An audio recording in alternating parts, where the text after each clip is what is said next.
रियासत उत्तर प्रदेश में गुज़िश्ता 3 दिनों से जारी गैर कानूनी इन्हदामी कार्रवाई के खिलाफ जमीयत उलमाए हिंद ने सुप्रीम कोर्ट से रुजू किया है।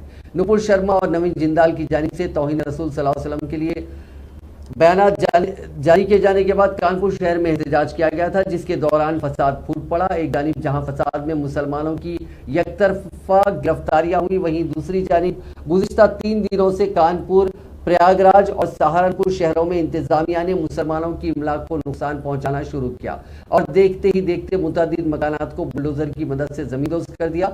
दाखिल पिटीशन में जमीयत उलमा कानूनी इमदाद कमेटी के सरबराह गुलजार आजमी मुद्दई बने हैं। इस ज़िम्मन में आज जमीयत उलमा हिंद ने सुप्रीम कोर्ट ऑफ इंडिया में 2 इंटरिम एप्लीकेशन दाखिल की हैं। ये दरखास्तें जहांगीरपुरी खरगोन मामले में सुप्रीम कोर्ट में जेर समाअत पिटीशन में दाखिल की गई। इस पिटीशन पर समाअत करते हुए सुप्रीम कोर्ट ने 21 अप्रैल 2022 को रियासत उत्तर प्रदेश समेत मध्य प्रदेश, उत्तराखंड, गुजरात और दिल्ली को नोटिस जारी करते हुए बुलडोजर के जरिए की जाने वाली इन्हदामी कार्रवाई पर जवाब तलब किया था।